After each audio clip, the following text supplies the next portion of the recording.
we wanted to focus on this in one of our final panels. And to take the lead, we have our own Nina Lentini, who has been a columnist and has been the editor of Marketing Daily for a number of years here at MediaPost. She has just joined the events team as the new editor of Events and Research, where she will be generating and developing a lot of the content from these events into more usable content that you guys can then use and share and understand. She has been in the industry for a number of years, ran the copy desk at Adweek's Ad Day. Please welcome Nina Lentini. Thank you, Steve.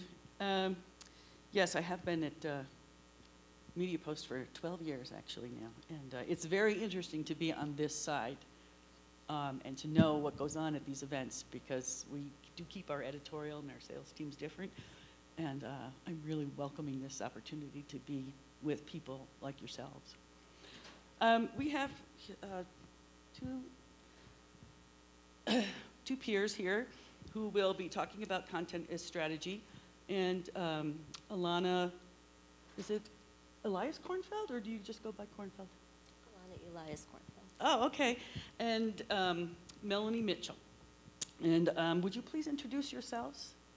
Sure. So I head up the brand strategy and content at FSA Store and HSA Store.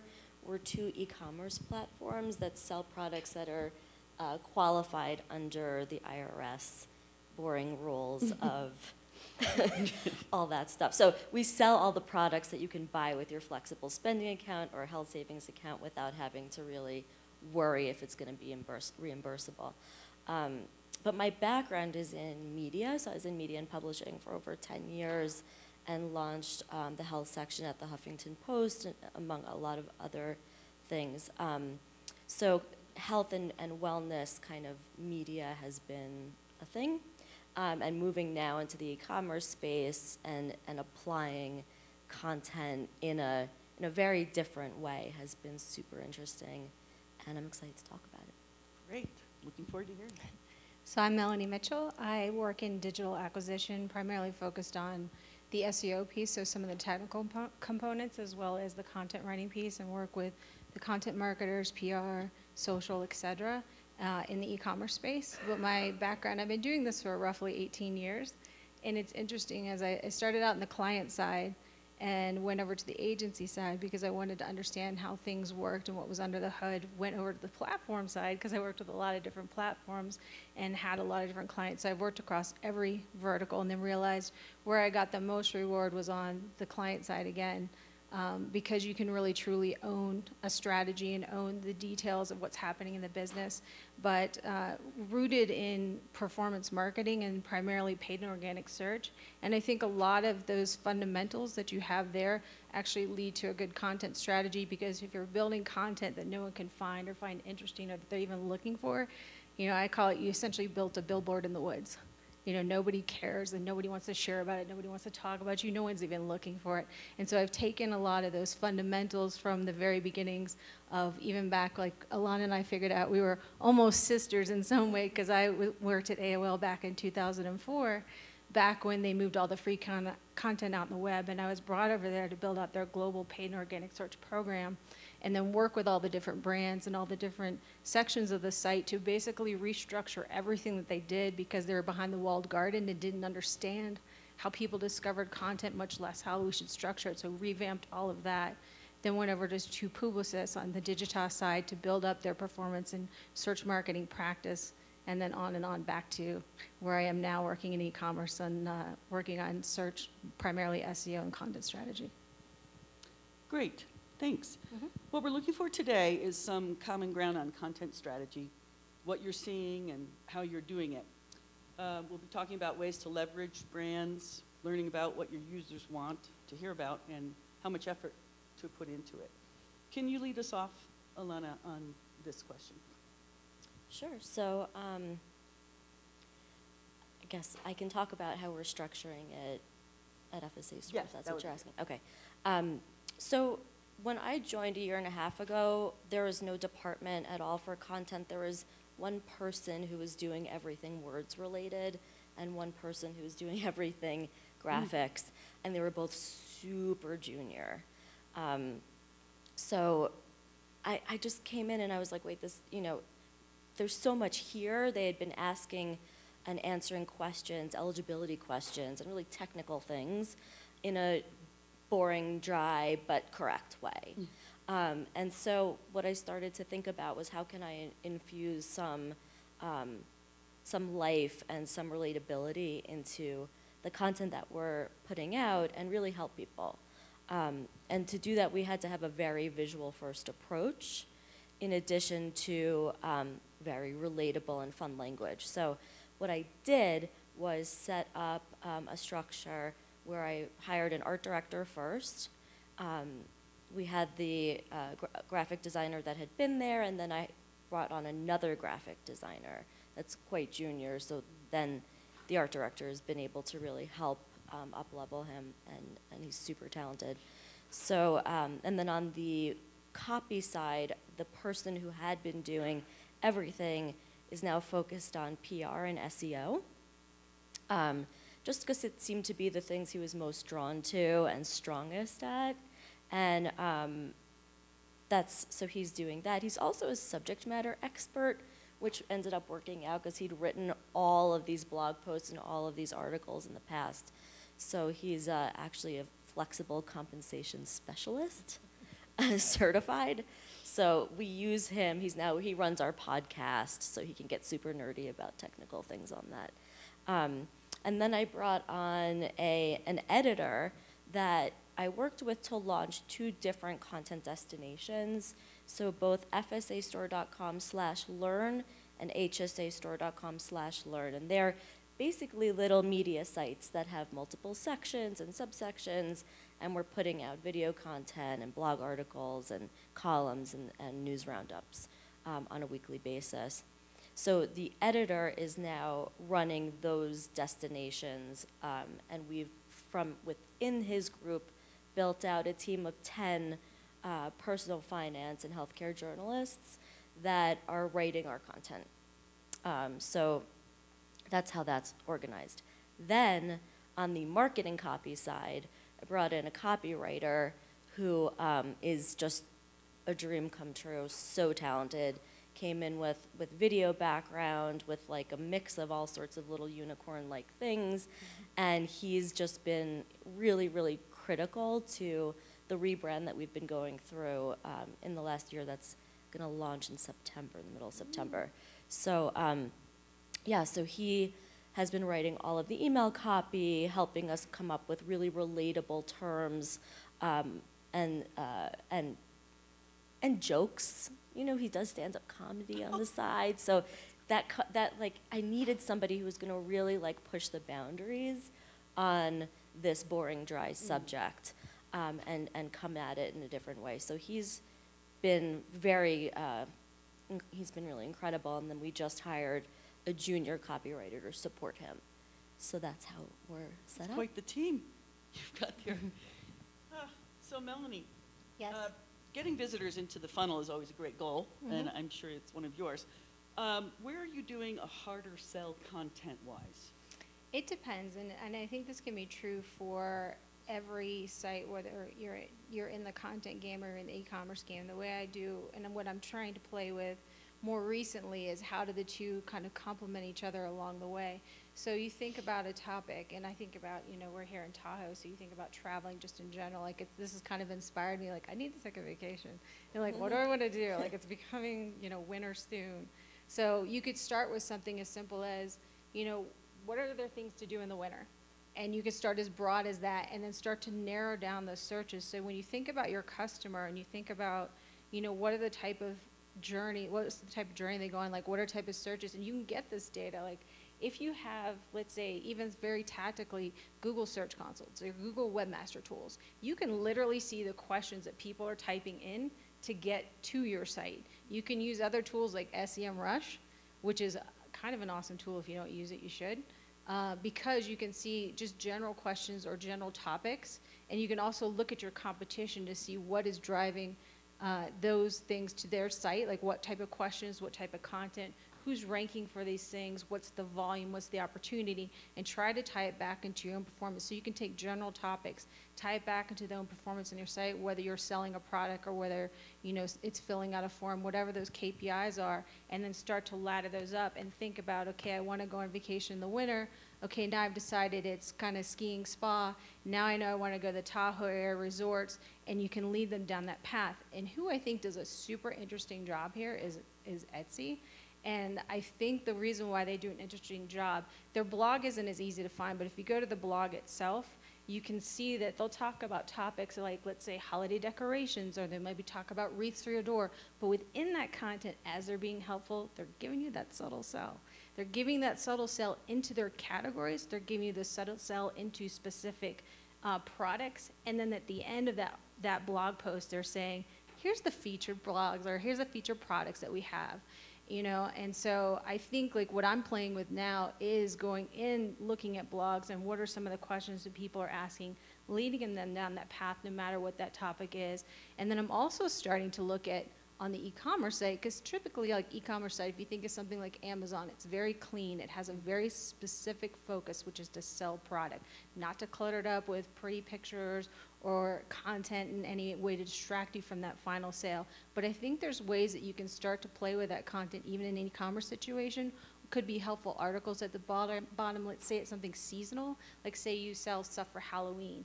You could have the products for Halloween at the top, and maybe at the bottom you could have like the top 10 gifts for Halloween, or the top ideas for Halloween, or what's hot now for Halloween, and lead them down in that path too. Because people may say, I know I want a costume, or I want, some candy, but I don't kind of know exactly what.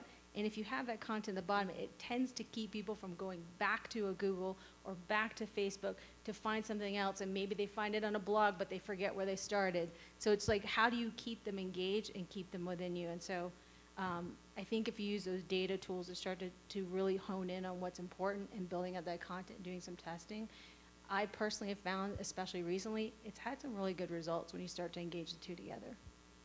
Wow, that is very interesting.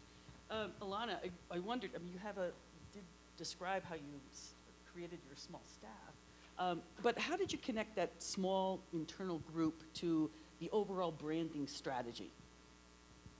Well, we are the branding team. Okay. So was education part of the rebrand? Yes. So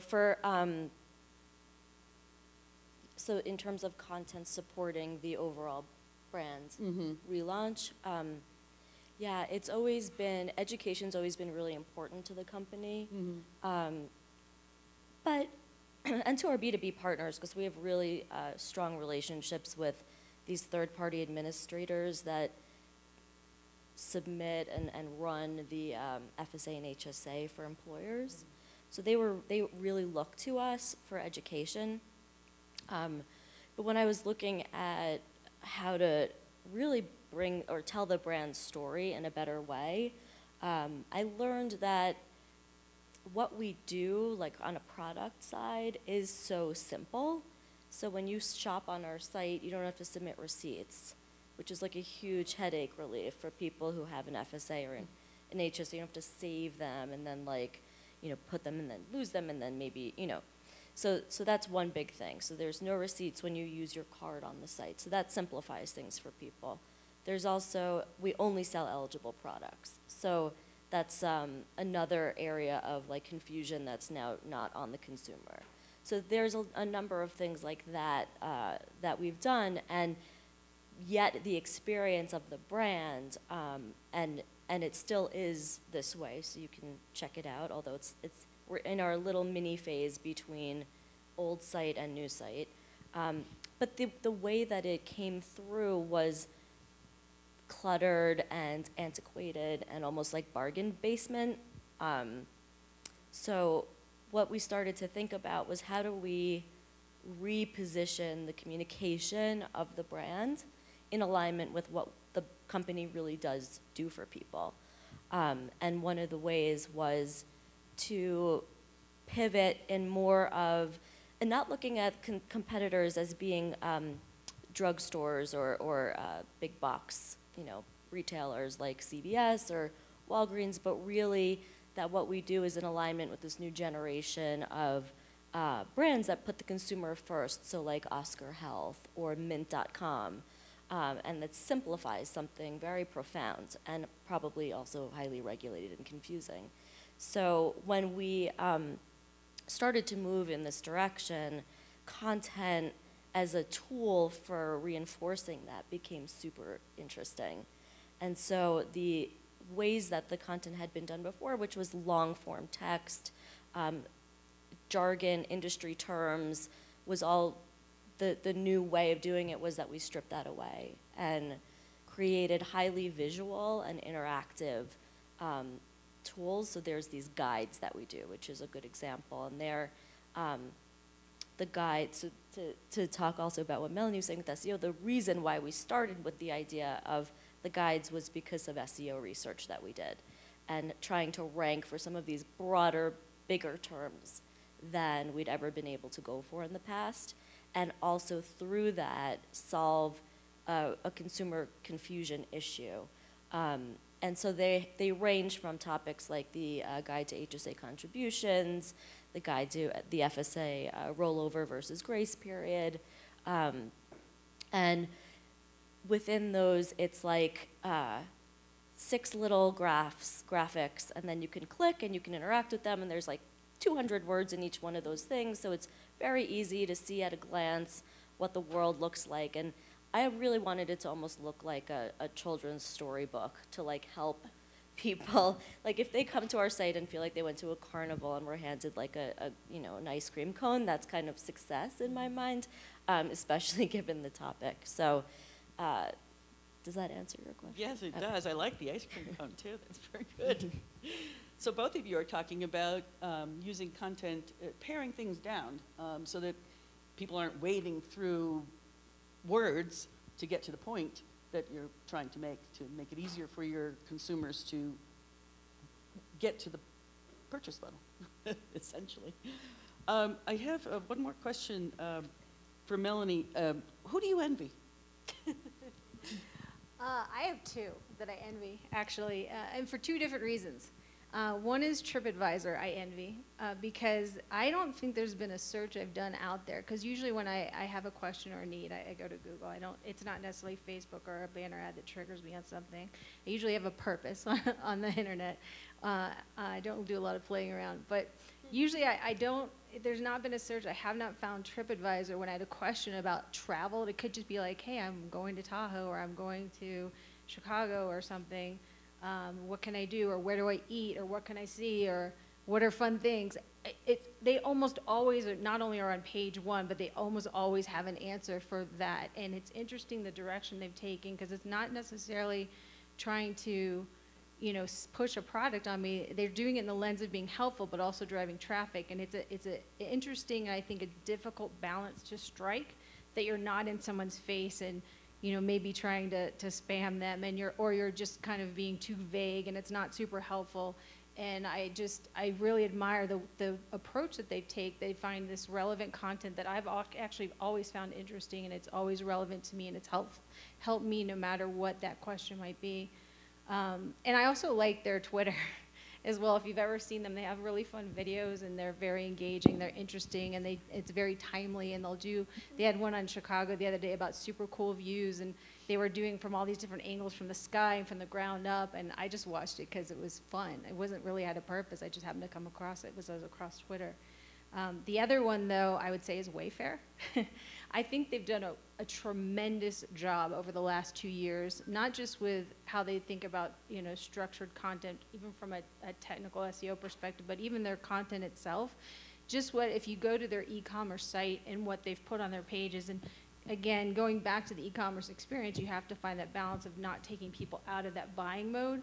But if you see a couch, and like, how do I put this couch together, or how do I hang this picture, or how do I measure for this thing? They have all that at the bottom of the page. It's not just like, it's a couch, you sit on it, it's fun, it rolls out into bed. It's actually really helpful information, and they'll have drawings and things like that, and it helps them rank well. So I think about with shopping, a lot of times it's very purposeful and directed, and so I always think of search versus sometimes we'll use our content to amplify it on social. We'll also use influencers to talk about it and maybe review something. But usually when I'm in that buying place of, well, no matter what it is going to a search engine and finding it. And so they found that way to rank as well as have helpful, useful content of what do you need to do before you even buy the product. That's great. Let's open it up to questions. Does anybody have a question of Alana or Melanie? Paul Friedland. Thanks very much. Quick question. So from a content strategy, I've always kind of taken the point of view is everything is content, right? So that may not necessarily directly link back to your content pillars within social, et cetera, but everything is content. So can you guys talk a little bit about in terms of the work that you are doing, have done, and how you've been able to connect that to other parts of the business or other parts of the company in order to help present that holistic, everything is content POV to the consumer, or on a B2B side as well? Yeah, I can, if you don't mind, I'll take this real quick, because this is actually a passion of mine. And it goes back to what I talked about early on when I talked about building at AOL, building at Digitas, I built at Microsoft, I'm building now. And I like to build because it's kind of stressful, but you get this blank canvas to build from. It's not you're walking into an environment necessarily that already has like, this is how we've always done it. So I take typically a bottoms up and a top down approach. And I have always worked cross-functionally with teams, partly because going back to the SEO piece, which I think is incredibly important for content, you have to have the buy-in and the work from the engineers, from product, from design, from video, from the business owners, from content, from everyone to get what you need to get done. So from a bottoms-up approach, I look at, okay, what are some of the technical maybe barriers, or what are the opportunities that we have in front of us, and start to lay out that plan. And then I go top-down to say, okay, you know, usually the CEO or the board, here's where we are, here's where we need to be, here's what it's going to take, and this is what I need, so I can get their support. And then when I'm working across the teams, whether it's engineering or with content, because I don't agree with you, content pretty much is everything, whether you're even talking about within the code, because if you don't have good code and good technical foundation, again, you can build the best content in the world, people just can't find it, or they can't really do a whole lot with it. So you have to have that piece right, as well as the content. It's got to be relevant and engaging, and so you have to have that piece right as well.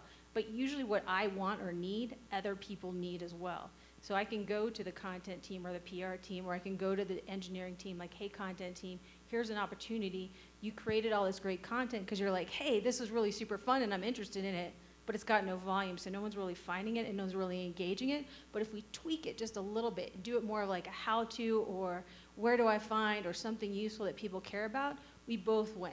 Same with engineering, like, if we have a cluttered code or something's broken or we're mucking things up, they ultimately, like your engineers, I don't find them challenging, they're just, it's a different way of approaching them, but ultimately they want good, clean code and they want a well-run site. And you're like, hey, I can help you there because this is what I need too. So it's almost like that what's in it for them approach. Once you have that solid foundation, like you kind of have that technical layout of the land, the buy-in from a top, and then you can go to the different teams of what's in it for them. But, you know, merchandising's like, I want content, and I'm like, I do too. So like, that's how I think about it. Michael Chalk from MIQ. As we kind of move more into the age of like an evidence economy rather than the previous marketing economy where it's kind of like throw it against the wall, 50% works. And as you speak about content, how do you measure an ROI and how do you measure success of content in that strategy and as part of the entire marketing funnel? Alana?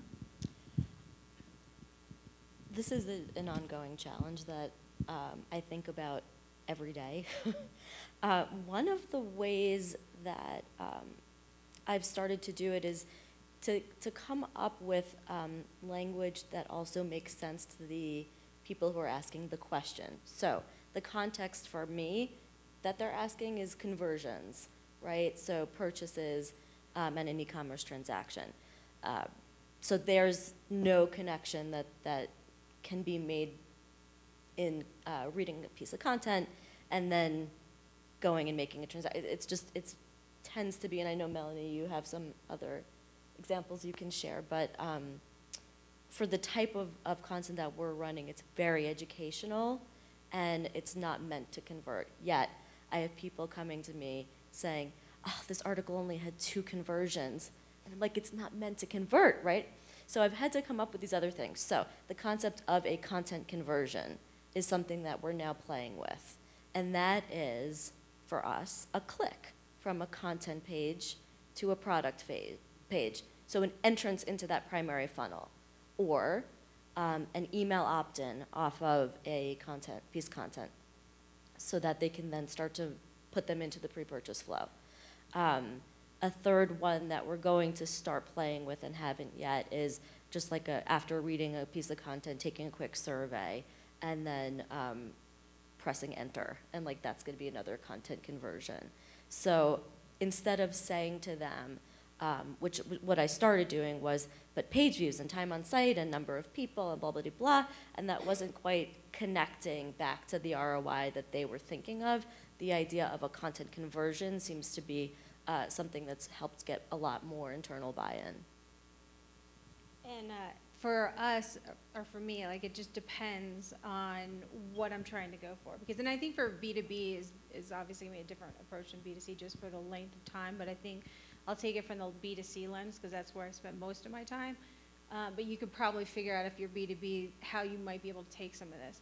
So if you have, let's say, your goal is to deliver page views because maybe you have advertising that you're trying to monetize in some way. We look at visits, we'll look at page views, we'll look at time on site, we'll look at that sort of thing. But even before we get to that point, it goes back to the research up front because I have worked in situations where I've had a video team come to me or I've had a content team come to me and say, we created all this amazing content, we're not getting any likes, we're not getting any shares, no one's watching it, no one's visiting what's going on, this stuff is great. And that's where I go back again to the data of like, no one really is interested in this, let's take a different approach. And then once you have that approach, what are they doing? Are they bouncing out? Are they doing what you want to do? And then figuring out what's good, what's working well, how can you double down, how can you build from that, and what's bad, can you make it better, and if not, move on.